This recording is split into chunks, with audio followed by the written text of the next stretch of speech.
In a cave where the only exit seems to be a hole in the sky, sunlight illuminates buildings resembling houses, and stairs carved into the walls of the cave lead ominously to the bottom of what seemed to be an endless pit, and at the bottom sat an ominous building. Outside the building we see a young man mashing together a paste of some kind using a mortar and pestle. A young girl was sat beside him, and despite the warnings of the young man, the girl suddenly dipped her finger into the mortar and pestle. Then she licked her finger and delighted in how delicious it tasted. The taste reminded her of candy. The young man, Lai Huoeng, pushed the girl away violently and she stumbled backwards, turning the eyes of the other workers. Then he informed her that he isn't making candy but medicinal paste. However, he quickly realized that his words were not getting through to the girl as she laid on the floor in a trance-like state. He had grown accustomed to this kind of thing. Everyone here resembled beggars, but that wasn't just because of the shabby clothes they were wearing. He has encountered some crazy people, some fools, and others who don't even resemble a human being. Even though he wore the same kind of shabby clothing, he felt so out of place, like someone took him and placed him in a museum for freaks. He started pondering why he was here, but this was quickly interrupted by the cries of a woman.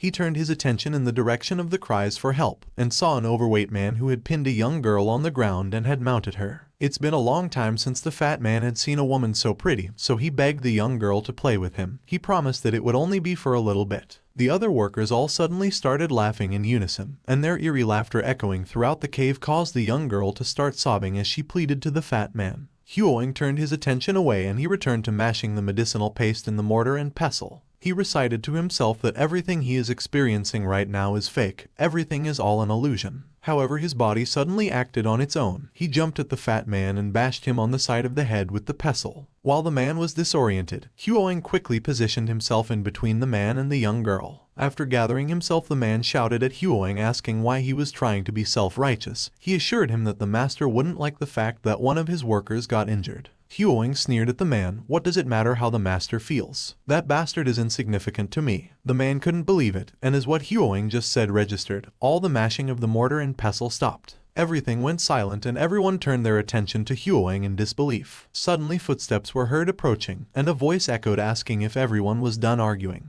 A man donning a clean white robe called for disciple Lai, the young girl that was bothering Huoeng earlier, and Huoeng.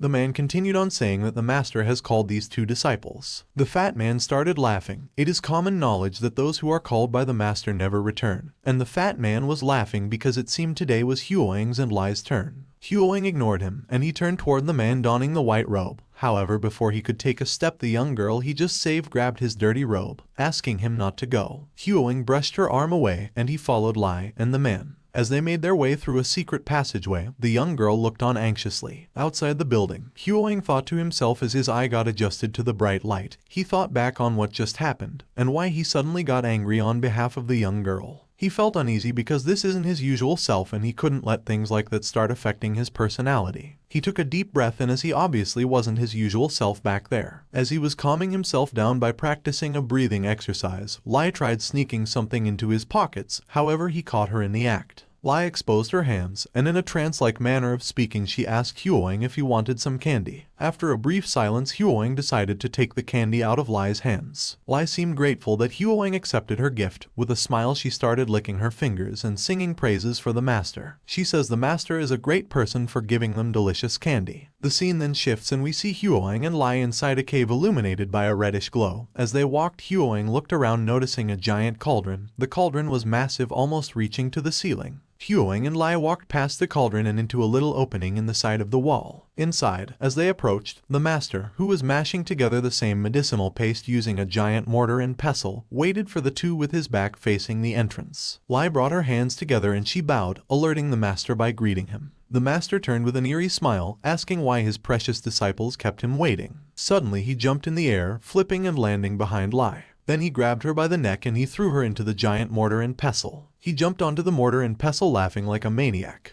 The ignorant Lai laid in the medicinal paste comfortably. She moved around in the medicinal paste, questioning if she was in sugary syrup. In her mind the master was trying to reward her, so she thanked him saying he is the best master they could have asked for. The master suddenly started chanting something. By Chan my life extends, my spirit defended by Jiazi, my body is shielded by Jiaxu, I am preserved by Jia Shen, my fate is sealed. Afterwards he struck Lai with the giant pestle, and he started mashing her body parts together with medicinal paste. The master continued his chant as he mashed together the contents inside the mortar and pestle. By Jiawu my soul found refuge. By Jiachin my true spirit was revealed. After finishing his chant, Lai's body part was fully integrated into the medicinal paste, and it was time to make some condensed pills. He shouted, "Fire up the cauldron." Huang, who was in a daze, stood there in disbelief as the wind from the cauldron being fired up blew his hair back. Two weird-looking individuals, who were wearing the same clothing as the man who brought Huang and Lai to the master, came and took the mortar and pestle from the master, and they carried it to a cliff leading down to an opening on the top of the cauldron. From the cliff they poured the contents into the cauldron. Huang started to panic. His heart was pounding and he was sweating bullets. He frantically recited to himself that this is fake. The smell filling the room is fake. This lion's head meatball is fake too. The master indulged in the smell coming from the cauldron. He blissfully took a big whiff. Then he remarked that one of his disciples informed him that Huang called a Taoist master like himself insignificant.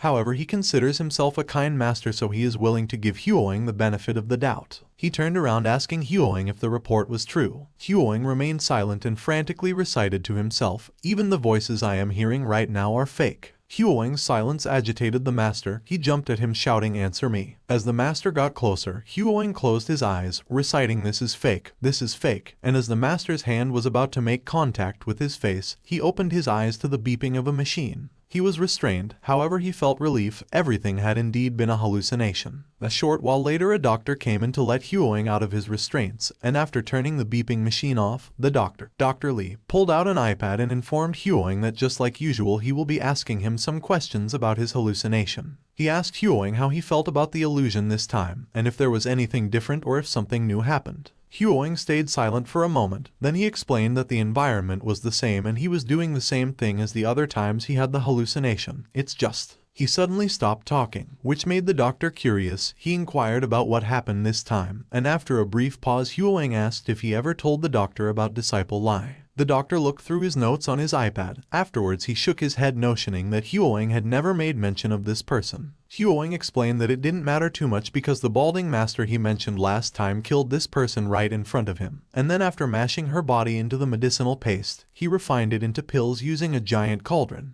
The doctor took a moment to quickly write down what Huang just said in his iPad, and Huang, who was still out of it, had many questions about what was happening to him. He stared at his hand and asked the doctor if he could tell him the meaning of all these illusions. He wanted to know if all of his hallucinations had some kind of meaning. After noting down Huang's episode in his iPad, the doctor stood up saying no. He told Huang that he doesn't need to care about such things, and that he should be more concerned about the length of each illusion, as well as his mental stability. Huang went silent, and the doctor fixed his glasses, and as he turned around he praised Huang for the strides he was making. He reminded him that he is now free of HPPS, and he told him to always remember his accomplishments. The doctor made his way to the door, but before stepping out of the room he remembered something. He reminded Huang that since they don't know what will happen if he dies in the hallucination, he should act according to the plot over there every time he falls into the illusion. That way there wouldn't be any abnormalities. This is best if he wants to get discharged from the hospital as quickly as possible. As he was walking out of the room he met a young girl at the door. The young girl entered the room with a smile, asking the distracted Huang if he was paying attention to what the doctor just said. Huang turned his attention to her, and his childhood sweetheart Yang Na asked him to listen to the doctors obediently. As she approached carrying a bag, Huang's depressed face lightened up as he realized who this person was. He called out to her. Yang pulled up a chair, and she sat beside the hospital bed. Afterwards she looked up and pointed out that Huang's smile is ugly. However, Huang didn't care. He started chuckling blissfully. Yang started searching her bag as she brought something for Huang. After finding what she was looking for, she showed it to him with a smile. This was the review materials personally assigned by the teachers. Huang's blissful expression quickly disappeared. He asked Yang if this was her way to get him back for all those times he beat her in the games they played when they were kids. Yang smacked him on the head with the book, saying of course not. Then she showed him a switch, saying if she wouldn't have brought it. Huang quickly reached for the switch, however Yang quickly pulled her hand away, telling Huang that she would only give it to him if he called her big sister. Huang whispered in her ear, "Big sister," stunning her, and in her daze he quickly grabbed hold of the switch. After taking the switch he laid down on the bed and he started playing a game. He thanked her, saying she doesn't know how boring it's been for him to stay in a mental hospital every day. He added that even if he wasn't crazy, because of how suffocating it is, he would have ended up going crazy if she hadn't brought him some form of entertainment. Young smiled. She told Hyoang to limit the hours he plays the game and to do his homework. She reminded him of the promise he made. Hyoang suddenly sat up in the bed saying he wouldn't forget. He grabbed her shoulders gently and he brought his head close to hers, saying he hadn't forgotten that they promised to go to the same college. Afterwards he hugged her, and as they shared a moment he promised that he will recover from whatever this is. Young asked him to get well soon because she was waiting for him. Sometime later Young started preparing to leave. It was getting late, so Hyoang used that as an excuse to get out of bed and walk her to the hospital gate. However, as he was putting on his slippers, he suddenly felt dizzy and he started hearing voices in his head. He felt weak, so he held onto the table beside the bed, and as he tried to gather himself, he noticed that the tray on the table had suddenly transformed into the mortar and pestle from his hallucination. He started to panic. Young became concerned. She grabbed his hand and did her best to help him keep his balance. She asked him if he was okay and if there's a need to notify Dr. Lee. Hyoang was distracted by his thoughts. There is no way the mortar and pestle from his hallucinations could be in the real world. But then why was it here, he questioned. He has been following the doctor's orders these past few days as well, so it makes no sense for this to be happening. He took a quick pause, then after calming himself, he played this episode as a joke so Young wouldn't be concerned. Young pouted. She asked Hyoang why he is still acting like a child, then she walked off. Hyoang quickly turned to the table, and the tray was back to normal. After confirming that he was seeing things, he chased after Young. Outside we see Hyoang walking behind Young, asking her not to be angry at him as he just wanted to lighten the situation. Again he asked her not to be mad, but she wasn't answering. He tried to get a look at her face to see if she was really mad at him. However, Young suddenly turned and tapped him on the lips. And with a smile she told him that she will come see him again next week, so he should take care of himself while he is here. Hyoang smiled, saying he would. The two waved goodbye to each other and Hyoang started heading back to his room. As he walked he thought about what happened in the room.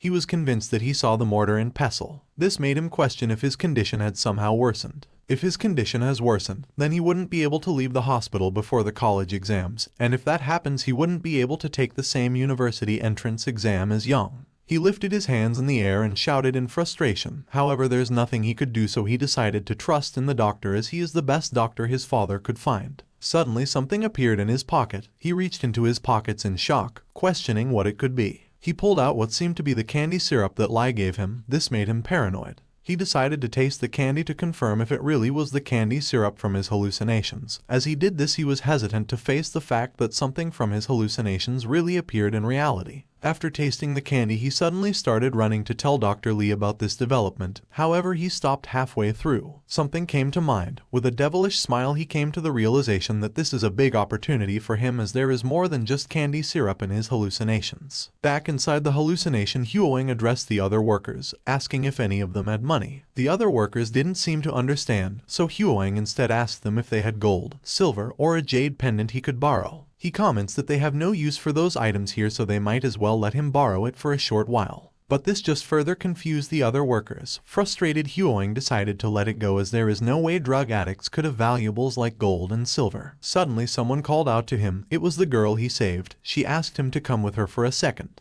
Hyoang followed her, and a short while later we see the two in one corner of the cave away from the eyes of the other workers. The young girl took off her shoes, revealing a golden anklet around her left ankle. She took it off and showed it to Hyoang, asking if it'll be enough. Hyoang knelt down and he took the anklet, and he started observing it. The anklet was thin, but it was pretty heavy. He guessed that that must be because it was made out of gold. He put the anklet inside his robe, commenting that it's pretty good. He asked if he could borrow the anklet, and assured her that he will return it later, and in exchange for letting him borrow the anklet, he gave her a candy cane, and the young girl who viewed him as her hero thanked him. The other workers, who had followed the two in hopes of seeing something entertaining, walked out of their hiding spots in disappointment. Suddenly, as the workers voiced their disappointment, the man in a white robe, who came for Hyoang and Lai earlier, made his presence known, asking what the workers were doing. His voice struck fear into the workers, and in an intimidating tone he ordered them all to get back to work. The other workers quickly scurried back to their mortar and pestle. The man noticed Hyoang in the crowd of people as they hurried back to their stations. He called out to him, saying it's unfortunate that he couldn't be used as a medicinal ingredient for the master. Hyoang glared at him. Through some digging he was able to learn this person's name. It was Xuan Yang. Xuan turned his back to the workers, asking them to get back to work. He reminded them that if they don't get the master's medicine right,